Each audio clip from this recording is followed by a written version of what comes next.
Hey, Whiskey Ringers, it is the end of spring and almost into summer, and I have some big updates for you. First off, in case you haven't heard, we are going to be doing our first ever Whiskey Ring podcast barrel pick. It is going to be not one, but two barrels of Jack Daniel's Barrel Proof Rye straight from Lynchburg. And if that wasn't incentive enough, one of your fellow patrons, a patron at the $25 level, is going to be joining me for the pick. This is going to be the first pick of many. If you want your chance to be part of a pick team, this is the perfect time to up that Patreon pledge to $25. There are only 4 spots available at that tier. Next up is an upcoming event that I am super excited about. This is going to be the first ever virtual tasting with Riachi Distillery in Lebanon. I got to try these guys when they were in the US for just a couple of days, and this is some phenomenal whiskey. They are the only distillery actively making whiskey in Lebanon right now, and this is a tasting you're just not going to want to miss. It's going to be on June 24th. Make sure to order by June 17th to make sure you get your sample kit in time. If you are a patron or a supporter or a member of the Whiskey Ringers group on Facebook, make sure to use that discount code at checkout to get your 15% off. Hope to see you there, and thank you so much for supporting. Now, here's another episode of the Whiskey Ring Podcast. Hello, everyone. Welcome to a new episode of the Whiskey Ring Podcast. Today, going back over to Scotland, and I'm thrilled to welcome Ronan Currie, who is blender and sales director at the GlenAllachie Distillery. Welcome, Ronan. Hi, how you doing? Good. And I hope I got that title right. That was the latest one I found, but I wasn't sure. No, that's perfect. It's Okay. quite a big title, quite long.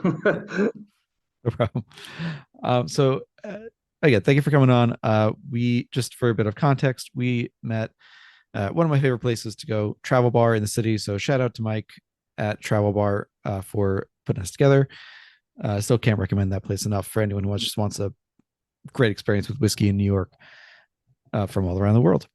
So jumping right in here, we don't do a ton of deep dives on Scottish distilleries for whatever reason, but I'd like to explore a few of them, and GlenAllachie was definitely on my list. So why don't we just start off with the history of GlenAllachie, both before, let's say, up until Billy Walker buying it.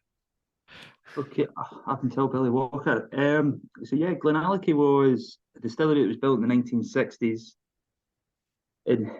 It was really set out to be a distillery that produced eventually 4.2 million litres a year, solely to sell spirit to the blended market. In reality, you're really talking the single malt market really taking shape and being really, really popular in the early 2000s. The GlenAllachie had been built in the 60s. It was a distillery that was completely built to produce whiskey for the blended market. So built in 1967, finished in 1968. And then for the majority of its life was this unknown, working in the background factory that produced 4.2 million litres a year, as I've said, supplying independent bottlers and blending houses. Eventually fell into the hands of Chivas, who used it a lot in Chivas Regal and any Royal Salute blends that they've got. I think they released one single malt.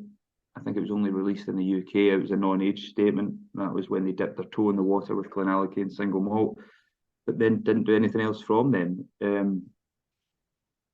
All in all, GlenAllachie as a single malt has got a fairly unactive life, but having previously worked myself with can heads at independent bottler and knowing a little bit about what goes into some blends around and about, GlenAllachie was a huge component for a lot of your big blends, Valentine's, White Horse, White Heather, all those. It was a big component, and it's probably, although we don't sell to blenders anymore or independent bottlers, stock that's out and about probably still is a component for a lot of blends around. And then really the story of how it ended up with Billy Walker, so you go back to early 2000s when Billy Walker acquired BenRiach, then acquired Glendronach and then eventually Glenglassaugh before selling them off to Brown-Forman in 2015.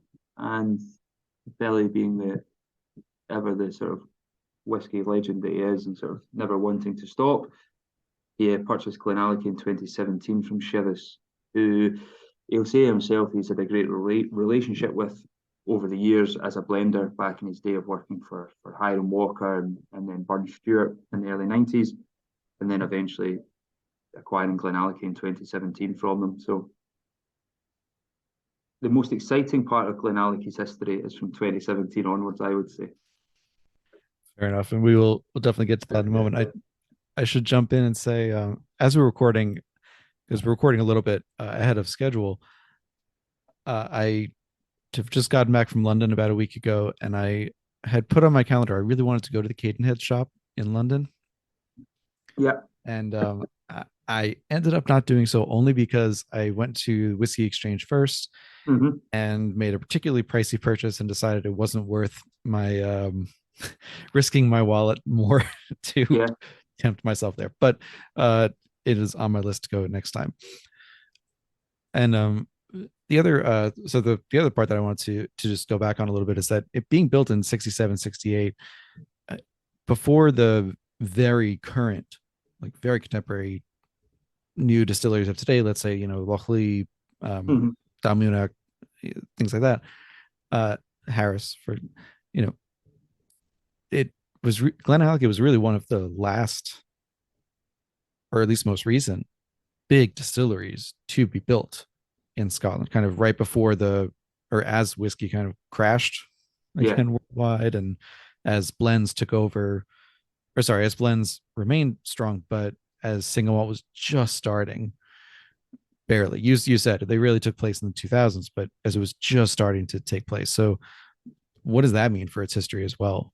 Yeah, I mean, it probably plays quite a lot of importance on GlenAllachie producing spirit for blends, because obviously there was a lot of distilleries closing, blends extending their sort of dominance within the market, and you would say sort of Diageo, Chivas are the custodians of the whiskey industry and keeping it alive. We wouldn't be here. There wouldn't be this market today if it wasn't for them.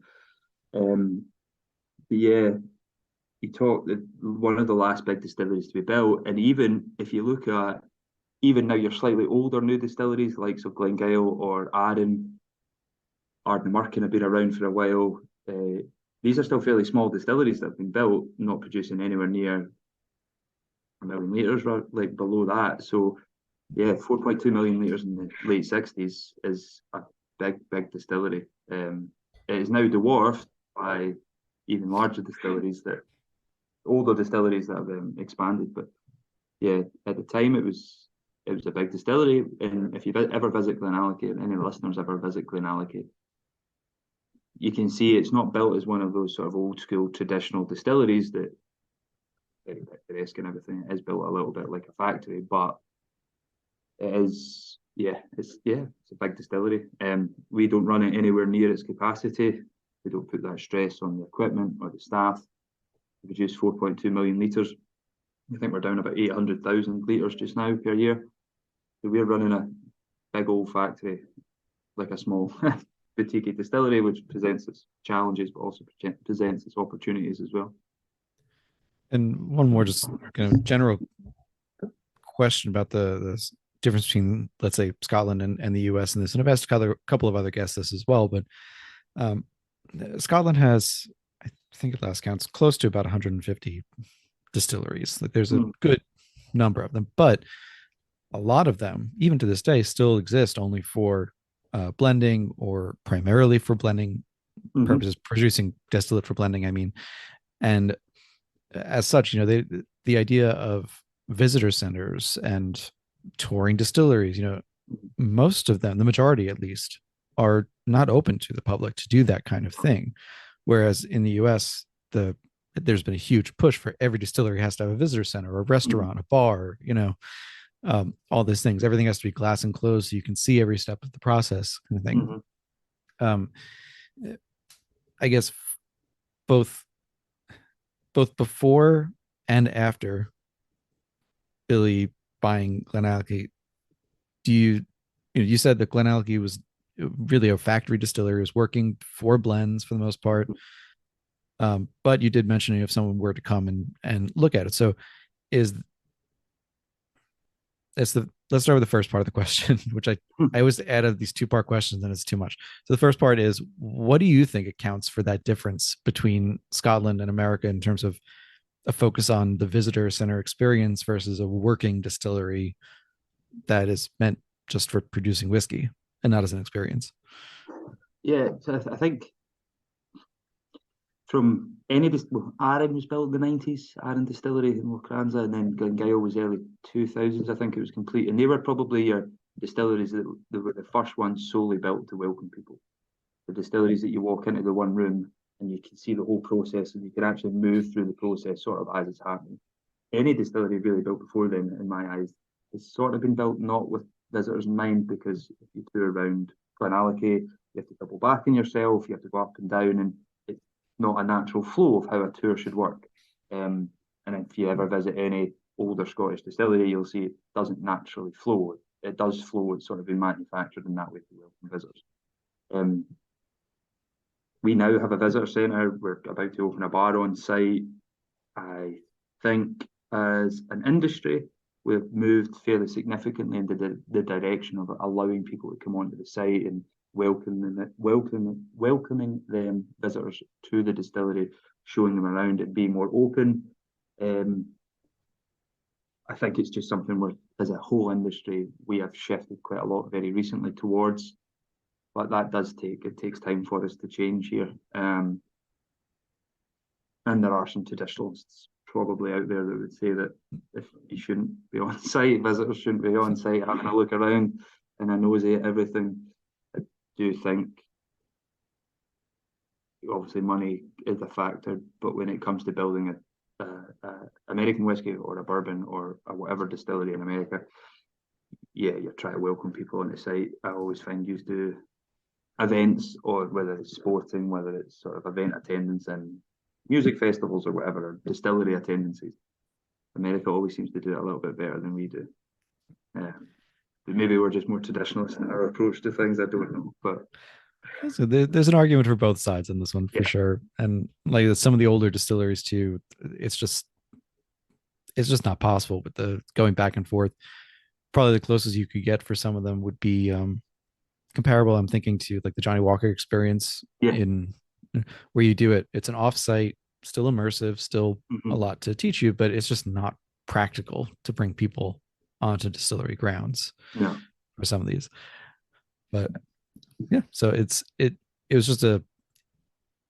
a difference that's become more and more notable the more I read about Scottish distilleries and people like Dave Broom visiting, especially the newer ones, and even some of the newer ones have decided, we're going to be a working distillery, not a visitor distillery. So anyway, just wanted to ask about that. So it is a sort of, depending how you take it, you sort of take that as very like a neutral point. Nothing wrong with just being a working distillery, and there's nothing wrong with being one that wants to welcome loads and loads of visitors. Both can be achieved on the one site, or you can set out to achieve one. It's not. I'm not saying it's a good or a bad point. Sure. If you want a nice working distillery, like I'd love to tour around a grain plant and see how a grain plant works. Not the most interesting, and they don't welcome visitors, but for me it'd be quite an interesting tour. So yeah, there's no right or wrong really to it, I suppose. We need to get some going at. I'm gonna say one that is a ghost and one that is still, one or two that are still active, but a Canvas, a Cameron Bridge, even a Loch Lomond, frankly, just giants in terms of LPA, liters per annum for American listeners, which is a good measure for just sheer size of a distillery. Liters per annum. I used to stay. I had a small little apartment, a stone's throw away from Strathclyde Grain Distillery in the Gorbals in Glasgow. It was absolutely brilliant when they were running distillation. The sort of butterscotch sort of cream smell that would waft its way through the streets of Glasgow and the East End was well worth it. Living near it. bear with me just a sec, because I'm thinking, I'm just trying to, I like having these comparisons of, when we say that GlenAllachie was producing up to 4.2 LPAs per year, what would be a good comparison? So it is an incredible number, to be sure. So for comparison, as of at least 2021, if my notes are right, so we've got some just massive ones out there, names people know, like Macallan, Glenfiddich, etc. Macallan is at about 15 million LPAs right now. Glenfiddich, 21 million. 21 million. And for an American one, Jack Daniels is going at about 15 million LPA. And Jack Daniels is the largest American whiskey producer in the world. Jim Beam being the largest bourbon producer in the world. So Jack Daniels at 15 million is the largest one in the world, and it's still behind several, not just one, but several of these Scotch giants. And that's just talking about two countries. But so I actually think that's a good transition into, you had mentioned earlier that GlenAllachie was doing up to 4.2 million LPA. And since 2017, since Billy bought it, you're down to about 800,000 LPA. And it's pretty damn rare at this point in the industry to hear someone scaling down on production as opposed to scaling up. So you mentioned a few reasons why. You don't want to stress it. You don't want to put the stress on the employees or the equipment. But obviously, there's more to it than that. And I think it's a great intro to transitioning from the old GlenAllachie to the new GlenAllachie under Billy Walker. Yeah. If anyone's followed Billy Walker at his time of owning BenRiach, and particularly Glendronach and then Glenglassaugh, you'll see that he has a certain style or focus when it comes to producing a bottle of whiskey, in the sense that when he purchased GlenAllachie, he very wanted to follow on that track and produce quite a sherried single malt Bayside whiskey. So reducing our output and allows us and encourages us to do a number of certain things. First of all was heavily focus on the maturation. For a lot of it, the second maturation or wood finish, if you would, or finishes. So we inherited around 80 to 90,000 casks from Chivas, majority of which was in refill American oak, refill bourbon, which isn't a bad thing. Again, that's a very sort of neutral comment. That gives us a great base to start to play about with everything that we're interested in. So moving from refill bourbon, we put a lot into Pedro Jimenez sherry and Oloroso sherry, very typical Speyside flavors were starting to develop there. Lots of fruit, lots of butterscotch, lots of vanillas, plum jam, all that syrup sort of flavors. So by lowering production and sort of reducing production to stop new make consistently 24 hours a day running off the stills, we wanted to focus on the re-racking process and not put too much strain on the warehouse guys filling new casks and then moving old casks. So if we reduce that output, that allows us to focus on re-racking and the maturation side of things. Again, it allows us to increase our fermentation times, anything from 2017 onwards.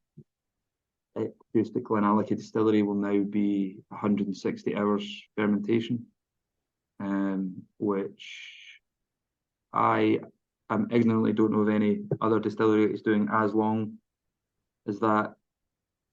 That's just something we wanted to focus on. We wanted to produce a really heavily fruited sort of wash and reduce the sort of solids that can generate and or be generated or be continued in the wash as it moves to the wash still. So we went for a really long fermentation time. GlenAllachie used to be around 52, 55-ish hours, which is your Scottish whiskey standard. So yeah, we increased our fermentation time, we lowered our output, and that allowed us to focus quite heavily on maturation. And that's a couple of significant changes right there. The fermentation time. I do say it so blasé, but yeah, yeah, they are they're small in terms of the amount of changes we've made, but they are two massive changes. Yeah, I mean, the fermentation time alone, you tripled the fermentation time. I mean, that alone is just mind-boggling. Triple the time to 8 hours short of a week. Week being 168 hours, so you're just shy of a week on that. So you're getting the full yeast. I'm sure malolactic fermentation getting in after a couple of days too, and so when you're shifting that fermentation over, you mentioned that there's some solids in there, some more compounds being created, and we'll talk about this a little more later. But I know the profile you want to create is that heavy, viscous. I've heard the term muscular thrown around for it. That long fermentation, what goes into it? Like talking about we can throw out yeast, we can throw out how is it agitated, if at all, things like that. Like, and what containers, of course. So yeah, container wise, and it works quite well for us now. The container wise, we use we've got stainless steel washbacks. We've got 6 of them that we use for our non-peated spirit, and we've got 2 separate that we use for peated spirit.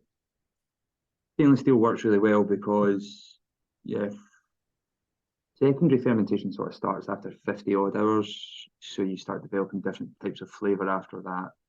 But when you get into the sort of plus over 100 hours, particularly 120 hours, I think you would start to really run the risk of infection or a disease or some sort of bacteria getting into your wash. And then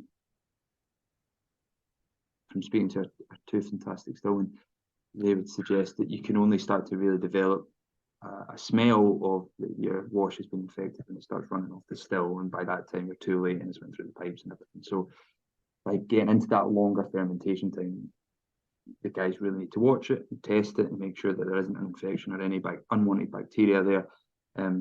So stainless steel really helps with that because you're able to clean it. If there is ever an issue, which there hasn't been, you're able to clean it a lot better than you would be if you were using sort of Oregon pine or Scandinavian pine or whatever, or oak rather in the sort of the wooden washbacks. So yeah, stainless steel works for us. We've experimented with types of yeast. Traditionally, we'll just use distiller's yeast, and we've done some sort of top dressing with different styles of yeast, which come into connection with what cask type we're putting the end spirit into as well. Like when we're filling into wine casks, we're well top dressed with a white or red wine yeast or wine yeast and such as well, champagne yeast for when we're filling into champagne casks, that sort of thing. Fairly easy connections to make. But traditionally, we just use distiller's yeast, and long fermentation. We have actually went a little bit further. I'll not give you a specific number. Marketing would probably have me have me for it, but we have went a lot longer than that, just to see if it's any different, if there's merit in it, if there's a reason for doing it. So far, the spirit we've looked at we'll say over 400 hours fermentation for being specifically vague. Difference is not too much so far, but it's fun. We're an independent company, so you get to set aside a washback and go, right, let's leave it in for over 2 weeks, 3 weeks, that sort of thing. So yeah, we do all different types, but yeah, traditionally we'll do 160 hours distiller's yeast. And then that works really well for us because when we go into the distilling section of the process with our stills, quite angled line arms pointing down the way, which encourages a lot of heavier spirit to run through the distillation. And when you've got a big fruity wash and a heavier spirit running off the still, these things combine really well for what we're looking for. And that brings me to something you mentioned at Travel Bar, where we got to taste a couple of the newer GlenAllachie expressions, including some of the cask finishes. Was that the line arm not only points downward, but it's also on a short still, height wise. Yeah. And I point that out, one, because I hadn't really thought about it, but going back to comparisons again, just for context, I think of these super tall stills, super tall pot stills at a Glenfiddich or type of place, and they go 15, 20 feet high sometimes, or a continuous column still. Yeah. For Jack Daniels, that's 40 feet high or something, 50 feet high. So when you're talking about a shorter still, what does that do chemically and for the profile? I guess for being at GlenAllachie post 2017, if you're looking for quite a thick, viscous, sort of muscular spirit, as you said, lots of fruit in there, and you're putting into quite rich sherry casks as well, or fortified wine casks as well, you would want, you would want quite a full-bodied spirit anyway, to react with these sort of rich casks. And they're not like horrendously short stills. They're not the wee witchy at Mortlick or anything like that. They're not. You wouldn't walk into the still house and go like that's it. doing distillation in your shed or your garage or something. So they're a decent size, but to me they do add the exciting component of the actual distillation or the whole sort of process of making GlenAllachie. Is it slightly shorter in terms of their neck, and their line arm points down the way, which again just encourages that heavier spirit to be distilled or condensed a lot quicker. They're not travelling up the neck so far that you're really pushing it to try and get the heavy spirit through. The longer the neck, the longer the line arm, the angle of the line arm all affects how much heavier spirit you will condense. So it being a slightly shorter and the line arm being slightly more angled down the way, it does encourage more heavier spirit to run off, and that's what we're looking for. So it works quite well. We haven't decided to go down, I say we, the royal we, Billy hasn't decided to go down the direction of sort of flavour profile we're looking for, because he's stubborn in that way. He likes it fits into the whole process that we've got at GlenAllachie and what we can achieve. And it runs off that line arm after it being it's a good thing you pointed this out, a relatively short still. It's not a hobbit still. It's still it's not a home distillation kit we're running here. Right. It goes up, and because the higher in a still you go, the lighter the compounds, just because they're lighter, they can go higher, much easier. So if you stop the still shorter and have the line going from there, you've got still plenty of those heavy compounds. The lighter ones are there too, but the heavier compounds make it up there. So it goes there, gets funneled into the line arm, starts to condense. Then you've got horizontal condensers in there, which I was fascinated by. I've only seen that in one or two places so far, but I know other companies are starting to do this. So what does a horizontal condenser do for you? In the outset, when they were put in, they were purely a money-saving aspect. The water source is for GlenAllachie. It sits above GlenAllachie, where the foothills of BenRiach sits slightly higher up BenRiach than the distillery. So if you don't know how gravity works, it falls down and it rolls into the distillery. And the condensers were an aspect of the fact that the distillery was built without the use of conventional pumps, and in order to sort of save money. It was a green initiative well before its time. And then the stills would actually act as a sort of elevator for the spirit. You weren't then looking for the condenser or any pumps or anything to help the spirit move along, or the water to move along. So the condensers were put in to allow this sort of natural flowing ability of the distillery to be completely gravity fed and without any sort of pumps to be introduced into the distillery, and the condensers were just an added part of that. It does encourage a lot more copper contact as well now that we've added sort of pumps in the process of the distillery to move everything through. So right now they use a lot more copper contact, so that removing that unwanted sort of elements and stuff from the spirit, removing any of that badness, as you would say, from the spirit itself. But they're quite unique. They had a practical use at the beginning. They're now just they're a unique part of the distillery, which makes it sort of interesting distillation process for us. But the distillery back in the 60s, which I probably should have mentioned earlier, completely gravity fed, which at the time would have been quite unusual. And now you sort of somewhat wish we were back to that, and with sort of the green initiative within sort of the SWA and sort of usage of electricity and oil and gas and stuff like that within distilleries being completely gravity fed would be quite a unique sort of selling point of a distillery, I guess. Absolutely, and it's like you said, as kind of the green initiatives start building, that the McAllen's new distillery is supposedly all or more, more green, and more distilleries are trying to grab onto that thing, that eco thing, but you've got it kind of built in already. Well, we've green wise, any electricity that we use on site just now for GlenAllachie is 100% green energy. I guess it's brown energy, I guess, is the opposite. We don't use that at all at the distillery. It's 100% green energy, and that's coming straight from the electricity supplier. I think we've reduced the sort of an efficiency of a boiler, or we've increased the efficiency of a boiler, reduced its sort of wastage massively. We're using our boiler less. We have the director of production would be able to tell you the exact science behind it, but we reharness any excess steam that's produced to heat water, to heat radiators within the distillery. Radiators might be quite an unusual concept when it comes to Americans. I've often found anytime I visit America, it's very difficult to find a radiator. But yes, so we do what we can within the ability of the distillery.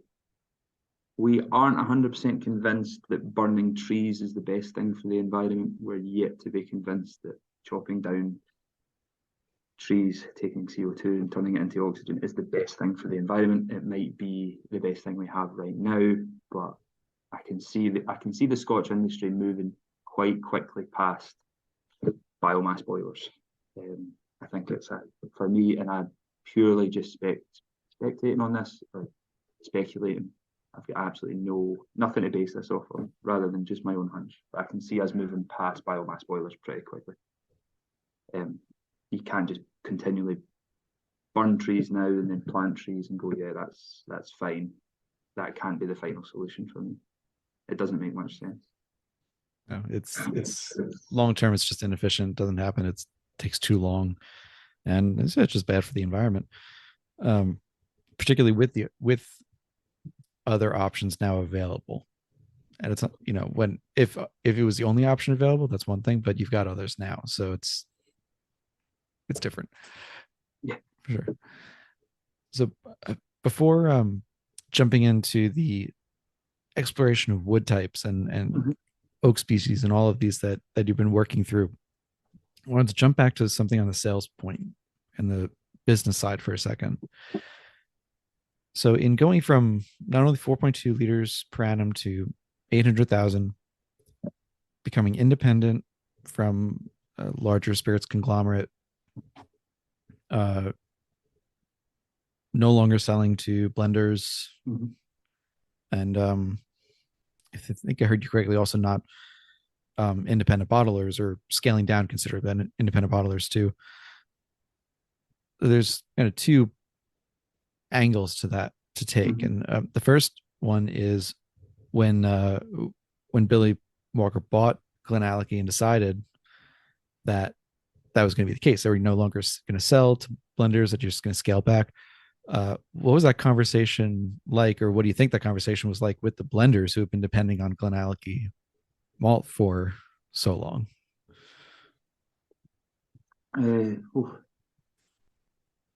The simple answer to that is probably I don't know. I don't know what the conversation was like. I would only imagine Chivas would have been obviously it was their distillery, so they would have been the biggest user of GlenAllachie. They would have taken some GlenAllachie with them, I presume. We wouldn't have inherited absolutely everything. And then I am often asked, well, how are Chivas going to replace GlenAllachie, because they're not going to be sourcing any GlenAllachie anymore? And my basic sort of thought would be that every time they bottle a Chivas Regal, they will slowly move the percentage of GlenAllachie down and increase the percentage of something else. And then eventually they'll go from 1 to 0, and then there'll be no more GlenAllachie in it, but your palate can't tell because over the years it's been slowly worked out. That's the way I would do it. I'm a much less experienced blender than the ones at Chivas. So I presume they've got a much more scientific plan when it comes to it as well. Yeah, independent bottlers as well. We've actually stopped supplying all independent bottlers. We have noticed a lot of GlenAllachie coming out from independent bottlers since they acquired the distillery, which is, I think, is pretty common when it comes to a distillery starting to release single malts. Independent bottlers who have held on to stock when it hasn't got much of a sort of following or a fan base. Once that starts to create itself, the independent bottler as well will see an advantage of releasing that whiskey as well, because new GlenAllachie fans who are trying a single malt from the distillery are going to go, well, I'm going to go try this as well.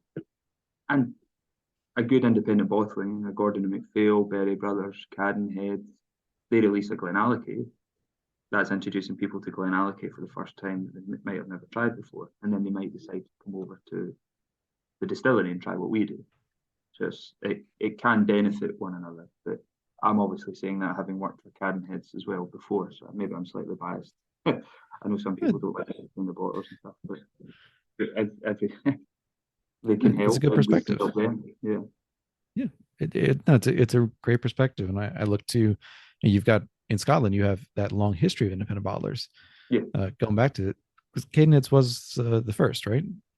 Or is it first or second? Oldest Scottish independent bottler. Right. My memory serves me correctly. That's what I thought. Yeah. Yeah. And we don't really have that in the States. We've got a couple companies, Lost Lantern, was a previous podcast guest, being one of them. They're starting to do independent bottling here, but it's not widespread at all. We don't have a lot of them. And but to your point, when I spoke with the folks at Lost Lantern, Nora and Adam, they gave me samples of bottlings of distilleries, 2 that I had never tried and 2 that I had never even heard of. So it's a wonderful way to introduce people to a spirit and to a distillery, that you wouldn't otherwise get. And it benefits both ones like GlenAllachie, where you can now get your own kind of GlenAllachie branded, malts, but also ones.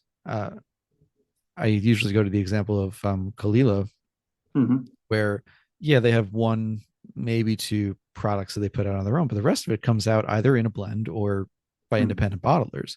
And otherwise you wouldn't know that this monster of distilling is what its solo flavor is, if you will.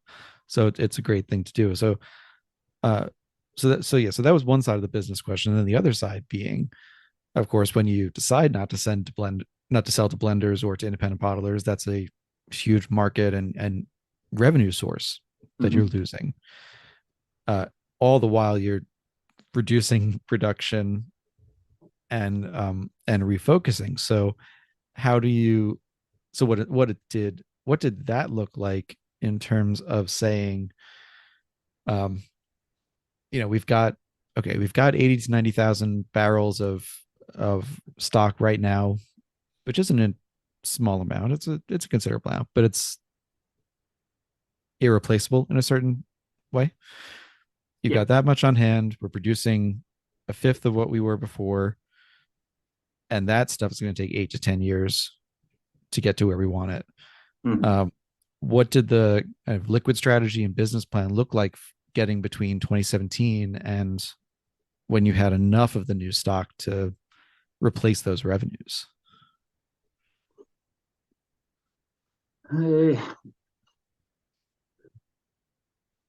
I guess a lot of the plan is managing your expectations or managing what your targets are, and going, we could release a lot more than what we do now, but we only want to release stuff when it's ready and when we think it's good enough.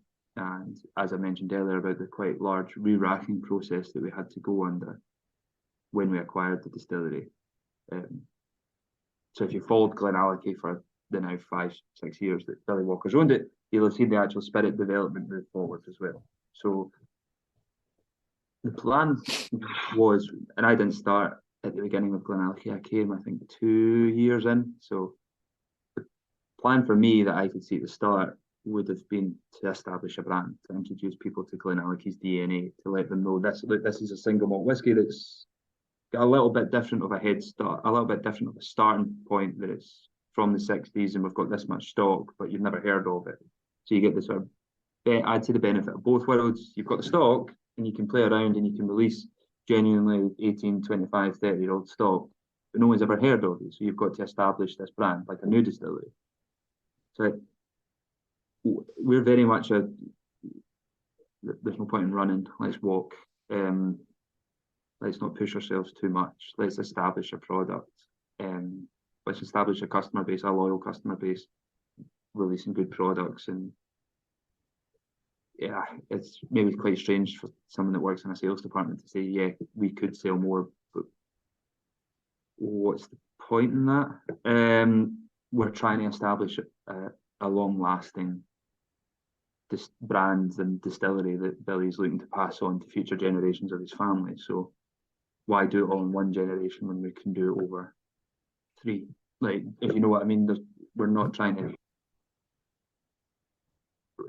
change the face of the world very, very quickly. We're going to take our time and do it right without putting ourselves in a stock jeopardy, I guess. We could sell a lot of 10-year-old, but we'd have no 10-year-old in 2 years' time. And you know what I mean? There's no 12-year-old in 2 years' time and no 15-year-old. So yeah, we're taking things nice and slow at our own pace.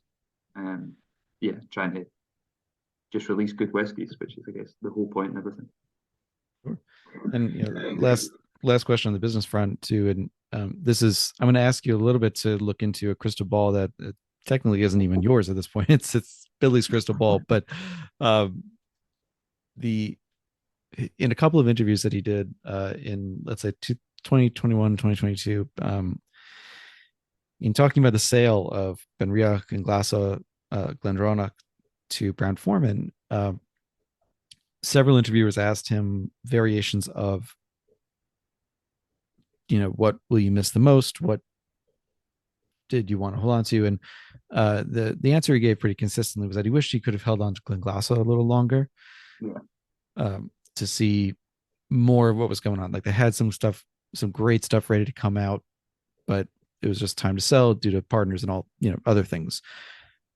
Now, talking about GlenAllachie, in your wording, you're talking about Billy wanting this to be a generational thing for his family, for the people involved.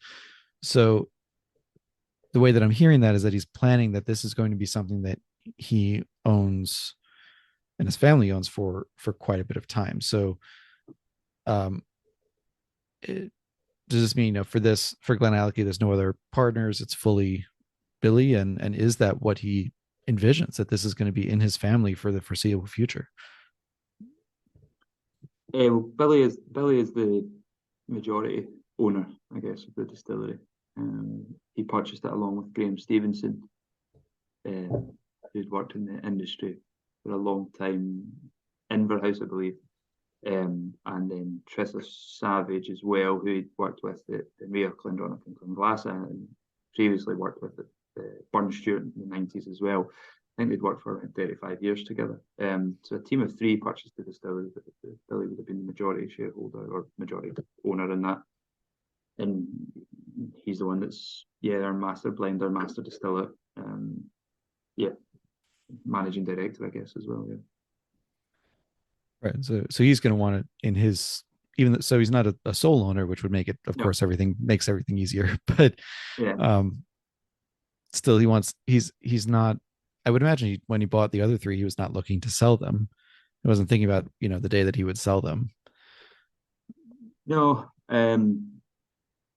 From interviews that I've listened to Billy as well, it's not something we've ever personally spoke about together.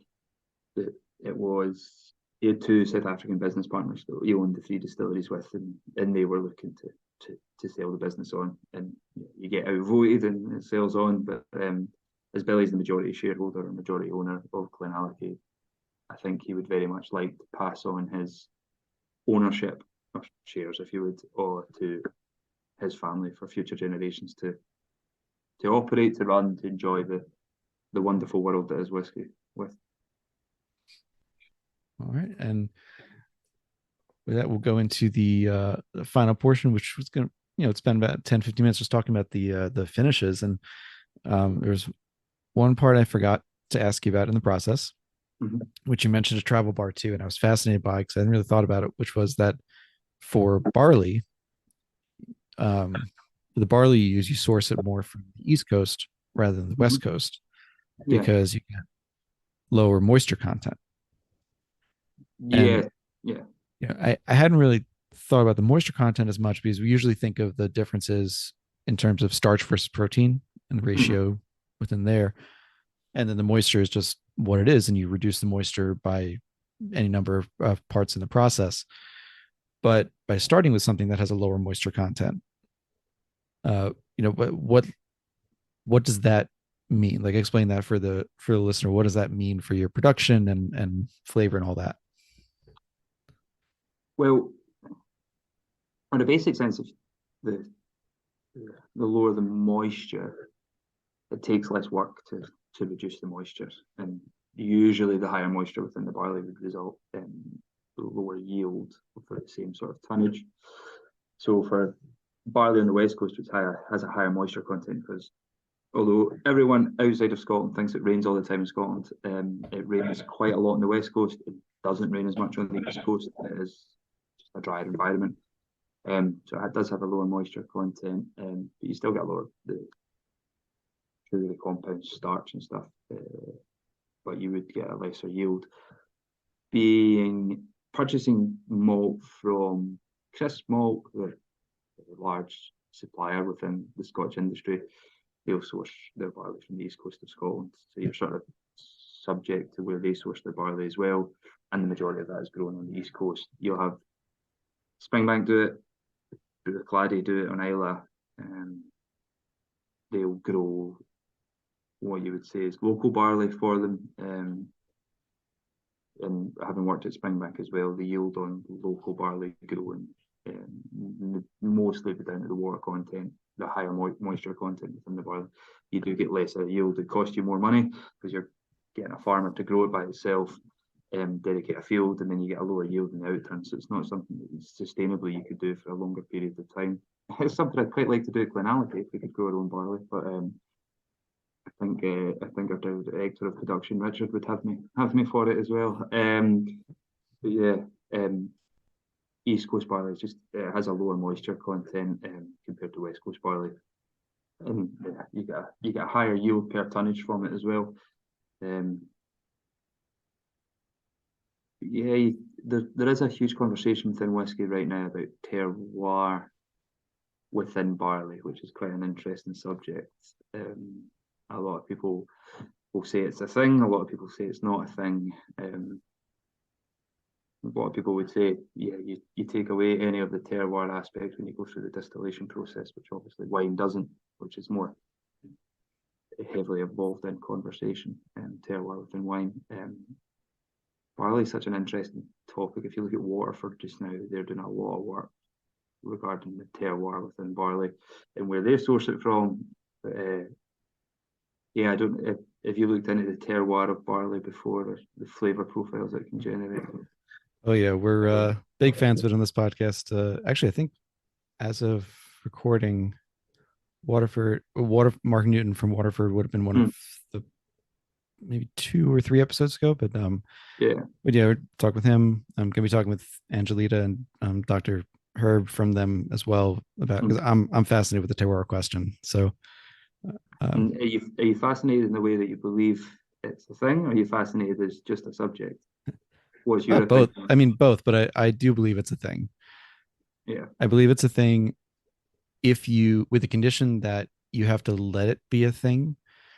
Like when you're doing the single farms or the single sourcing, even from regional, I would say you can have terroir. Once you go into just commodity grain, I don't think that the flavor of, or the profile of one distillery over another is terroir.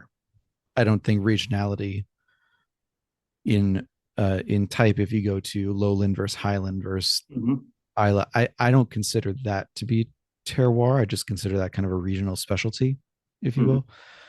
But when you look at on a very micro level, like Waterford, and you're doing these different farms, same process or on nearly identical processes, but different barley, even farm by farm, acre by acre, there is a difference.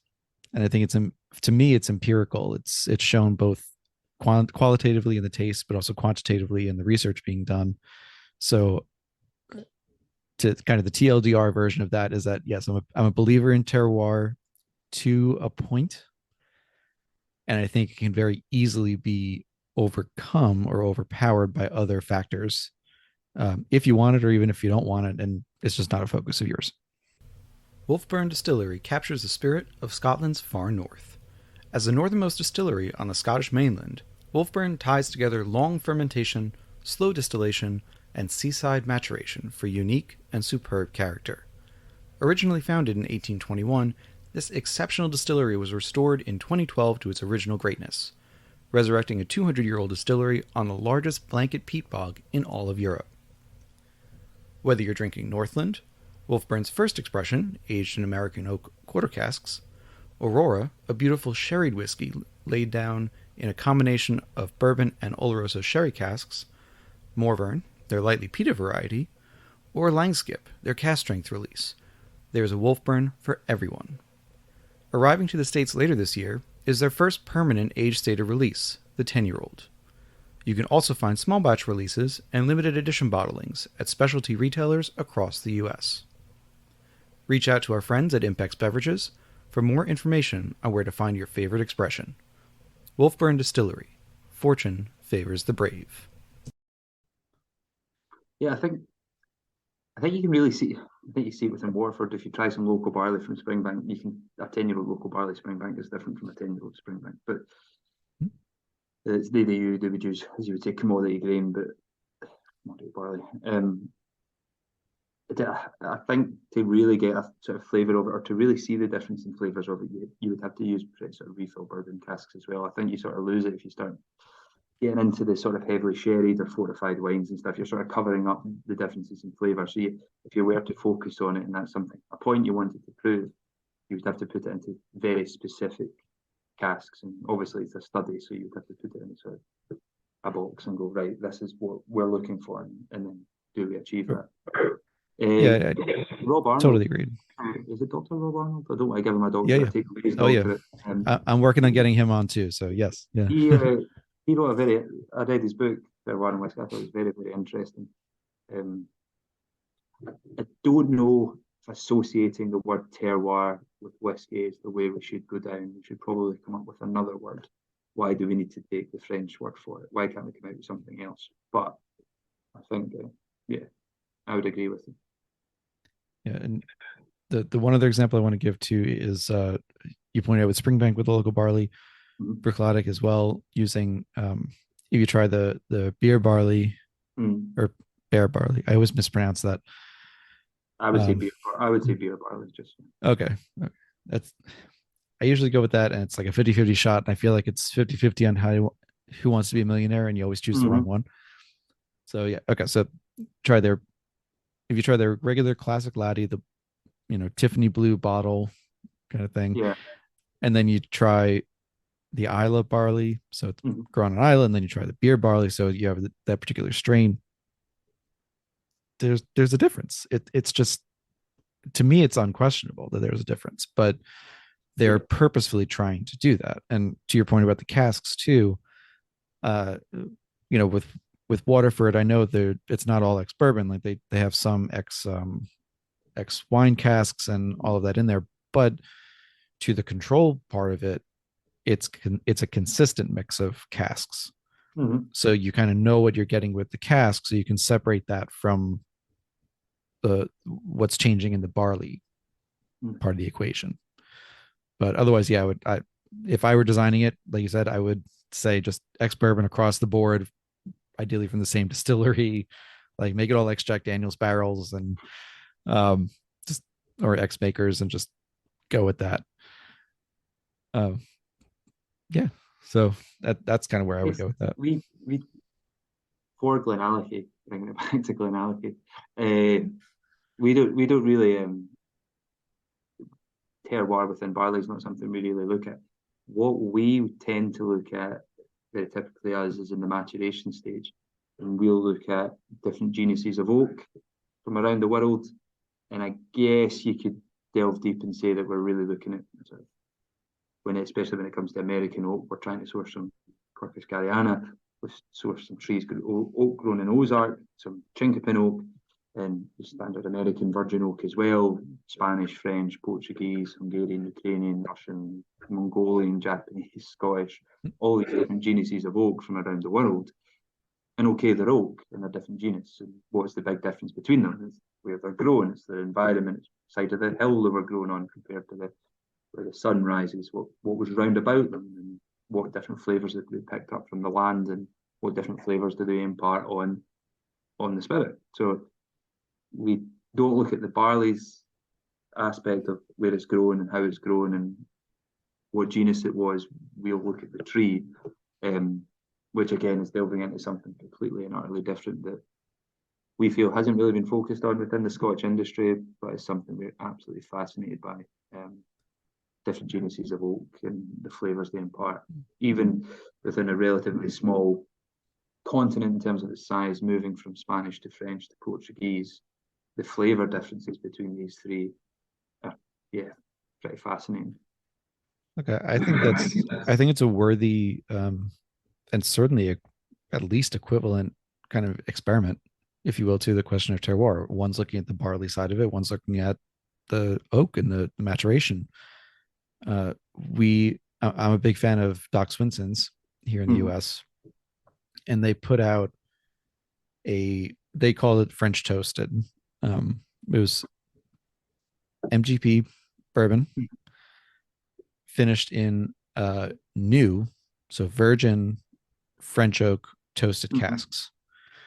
And we've seen plenty of French oak finishes, but it's usually first fill or second fill refill.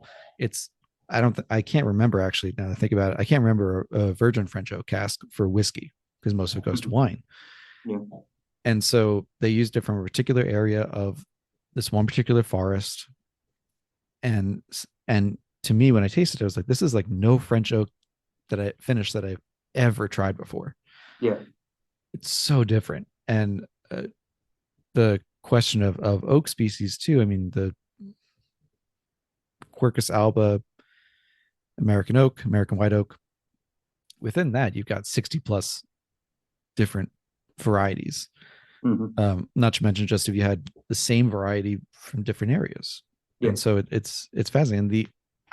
Most of what we associate in the US, it's going to come from either the Ozarks or some from the northern Midwest, like Minnesota area. There's a lot of timber in Minnesota. But then when you start branching out, pun not intended, but it works, you end up with some of the ones you mentioned, like the Garryana, for example. And it happens a fluke of timing. Just last night, I tried a bourbon from Hood River Distillers. They're out in Oregon. They make McCarthy's single malt. It's Kentucky bourbon finished in Garryana oak. And I'll be honest, the other Garryana oak finishes I've had, I haven't really liked it. I'll recognize it. It's interesting, but I just don't like the profile. It's not for me. And yet, for whatever reason, this one, I loved it. It worked great. But it was also recognizably Garryana. There's something different about it. So I know we'll run a little bit over time on this, but as long as that's okay with you, just a couple more minutes to talk about that. Yeah. You're fine. Carry on. So in choosing these wood types, or let's even go back to what was the decision, or why did Billy decide that this was going to be kind of the focus or a major focus of GlenAllachie post purchase? I think what we wanted to do was establish what you would describe as a core range, and the makeup of that core range, although depending on the vintage that we've got available for the release that we're making, it will differ in the sort of formula, the percentages of that specific cask type that will go into the overall batting to produce that 12-year-old or 15-year-old, 18-year-old and stuff. From beyond that, because we had quite a lot of stock to work with, we wanted to experiment a little bit and move into different areas and look at how finishing in different wood types, not necessarily all virgin oak, but fortified wines, Italian wines, French wines, Spanish wines, Portuguese wines. We wanted to, well, West Coast, but Californian wines as well. We wanted to see how these different cask types influence GlenAllachie spirit, where it's all really got the same starting point. So if it's spent most of its life at that point in refill bourbon. So it gives us a nice mature blank canvas, got a lot of the almond, butterscotch, popcorn, sort of vanilla notes there. What kind of different directions can we move this off in? So we've got a lot of different wine casks, a lot of different fortified wine casks, Madeiras, Moscatelos, Marsalas, all that sort of bunch ports, lovely ports. And then we thought, well, let's look at virgin oak, what is easily accessible to us. And obviously, American oak is very accessible, sort of Quercus albert, sort of standard American white oak. Virgin French oak is obviously quite accessible, Spanish virgin oak as well. So we sort of had these three and thought, right, well, how could we actually go a little bit further? And we started sourcing a lot of chinkapin oak, which is something we are absolutely fascinated by. It introduces a lot more sort of black licorice or aniseed sort of flavour to the spirit, which is very, very interesting. And then that sort of just let our mind sort of run, like not obscure countries, but what obscure places can we source virgin oak from? And there's a funny story with, I guess you be the judge of that. When we sourced some Mizunara oak, which is horrendously expensive at £3,000 a cask, and it's still sitting in Japan at that point. And we've not even got it transported to Scotland and put whiskey into. We thought, right, okay, that's incredibly expensive. Can we try to find a cheaper alternative? Can we try to find a different genus of oak from a different part of the world with some sort of scientific or hunch behind it that goes, yeah, this might work? We sourced some Siberian/Russian oak because we felt that this would probably impart a lot of flavour, very similar to Mizunara, without the difficulty of price and scarcity. So we thought, right, let's do that. So we filled into some Russian oak and then gave it about a year and a half, 2 years. Then we went on to taste it and realised that it absolutely tastes nothing like Mizunara. So there was some controls behind it. We had some sort of basis and sort of thought that, yeah, this might work, and we got it completely wrong. It's still a fascinatingly incredible whiskey that we've managed to produce, but it doesn't taste like the outcome we were looking for, which is part and parcel of being in the lab and wanting to experiment and look at different things. Is that occasionally you might get it wrong, but you create something that's very nice, just not what you were looking for. So we've actually moved our attention there to Mongolian oak. Again, based off the same thing, we feel that Mongolian oak might present a different flavour profile to the Russian oak, but can it present a similar flavour profile to the Mizunara without being as porous, without being as expensive?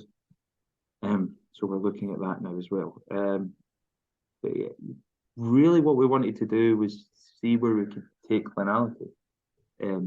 You talk about from the 60s, it has been a spirit that has constantly been added to, it's constantly been moved around and developed in different ways so it fits into an overall blend. And we really wanted to see how it stands up, one by itself, but two within different characters of different cask types.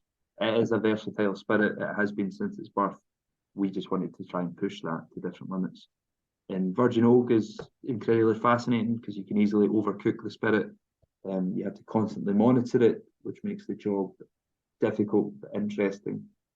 And you're constantly learning how an oak type that you've never worked before, how it influences your spirit. For example, we've done 2 different releases of Scottish virgin oak. Not many people have done it.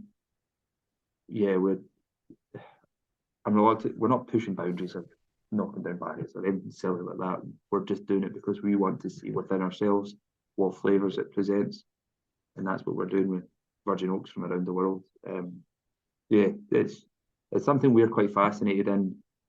We think there's an audience out there for it that enjoy that sort of experimental side and unique side, and yeah, hopefully people like it.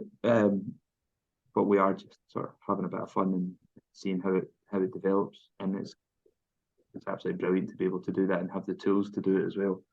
And as I said, when you've got a versatile spirit like GlenAllachie, you can play about a little bit and you can move it and shake it and see what happens. And fingers crossed it comes out good. So I think that is a great way to go into my kind of closing question for this, which was, when you're experimenting with these different wood types, some of them, like the Mizunara, pose the problem of pose the production barrier of cost. In the case of Mizunara, it's also leaky as hell, so you're losing stuff there. In the case of, if you manage to get some Gariana oak, you've got to wait until it, like, you can't harvest it. You have to wait till it falls down of its own accord, and then you can get it. So you have a limit in scalability just because of that. And as a similar track, I think about Jack Daniels did a series of Tennessee Tasters. It's now called the Distillery Series, but the first 7 were called Tennessee Tasters, and one of them was regular Jack Daniels, and it was finished in Jamaican allspice wood barrels. Right. And it's Jamaican allspice is a protected species, and it's treated much the same as Gariana is. You can't harvest it off the ground, out of the ground. It has to be fallen of its own accord. Yeah. Exactly. And then you run into the questions of, is it too knotty? Is it all these things? So there's an inherent limiting factor there. Others, like virgin American white oak, is not really a limiting factor. There's a lot of it. It's being replenished. There's, despite what people say, there's not really a barrel shortage. It's more about there's a lager shortage. So I guess the way I want to ask this is, when you guys are looking at both the wood types and the cask finishes that you've got right now going on, and also ones that you want to try out, like Gary Oak and things like that, beyond the just sheer fun of experimenting with it, are you looking for any that you can scale with and produce on a scalable level, or do you envision this more being something that is, different size scales, but more about the experimentation and variety as opposed to finding the best ones? I think if it's something we're working with for the first time, it will be on an experimental scale. We'll see the results, and then you can move forward and try and scale it up to the level of, say, what we're working with right now of Chinkopin, French and Spanish. We know the results we've gotten from them, and we like them quite a lot, so we can increase how many of these casks that we purchase, and then therefore how many bottles we release of it, how often we release it. Can we establish quite a regular release of these virgin oaks? And so when it comes to, for example, the Mongolian and the Russian and the Mizunara, the Mizunara is on a different sort of path, because you know the issues with it, but you know the benefits of it as well. It's well-established benefits of using Mizunara oak. The fact people are probably willing to fight over to get a bottle of it is, from the sales side of things, maybe not actual fighting, but the benefit of it. But you know what you're getting with Mizunara in that sense. The other ones are, you start small and you work with it. You buy a modest amount of Russian and Mongolian oak that you're paying a third of the price of the Mizunara for, and then you go, right, can we get results from this? What are they like? Are we what we want to achieve? And then you start to move forward and go, right, well, let's start filling more and more into this, because it's something that we have the results, the flavour of. Billy would say, and he's always telling me, that whenever I ask a question about blending, and as I move more and more in that direction, the answer he always gives me is experience. how do you know how to do that? And he says experience. And we go, right. So in order to get that experience, you just need to do it, and you need to get it wrong, and you need to get it right, and then you know. And that's a lot of what we're doing here. We're using GlenAllachie in ways that GlenAllachie has never been used before. So you need to get the experience of whether it works or not. And then once you know, you can get bigger. I guess, but that's pretty much our ethos, I guess, for the whole of GlenAllachie. We're small, we're nice, we're contained, and we'll get bigger when we think it's right to get bigger. But we're in no rush. I like it. I like it. Perfect way to end it. So, Ronan, thanks so much for coming on. It was a pleasure to meet you in person. Pleasure to have you on the podcast talking about GlenAllachie. Hang on with me for just a sec after we finish recording, just close some stuff out. But in the meantime, when this episode goes live, we're going to have some tasting notes from the night at Travel Bar that I've got. Cool. So we got the rye, the chinkapin, red wine cask finish, and I believe one other. Just as a teaser, the rye is James E. Pepper rye barrels. Chinkapin, if you hear that and you're like, oh, that sounds familiar, try Bombergers here in the States, made by Michter's, but it's sold under Bombergers. That uses 36-month air-dried chinkapin. So you can get an idea of what chinkapin may taste like. Again, I like giving people kind of benchmarks or some kind of marker to compare to. Otherwise, you're like, I don't know what this tastes like. So you got that. So there'll be tasting notes. There'll also be a link to GlenAllachie's website where you can purchase it. It's all the social medias. And I think that's about it. So Ronan, thank you again. An absolute pleasure. And it's been another episode of the Whiskey Ring Podcast. Cheers and see you next week. Hey folks, thanks for listening to another episode of the Whiskey Ring Podcast. If you like what you hear, please go ahead and click that subscribe, follow, or like button. Leave a rating and review on your podcast app of choice, and let me know what you want to hear. You can reach out to me through the podcast apps or email me at david@whiskeymyweddingring.com with any suggestions or ideas for new show guests. You can also support the podcast at patreon.com/whiskeymyweddingring. That's whiskey with an E, for as little as $1 a month. $5 a month gets you access to bonus content, including our soon-to-resume Under the Influencer series, and $25 a month means you join the Barrel Share Club. Each month, Barrel Share Club members get to try products sent to me for review, bottles from my own collection, and sometimes bottles that I just pick up because they're fun or interesting. Right now, only 5 spots remain in the Barrel Share Club, so grab your place today. Finally, please follow on Instagram. You can follow me at Whiskey My Wedding Ring or at Whiskey Ring Podcast. You can follow me on Twitter at Whiskey Ring. You can follow on Facebook at Whiskey My Wedding Ring or join the Facebook group, the Whiskey Ringers group. And I hope to see you there. Cheers, thank you for the support, and see you next time.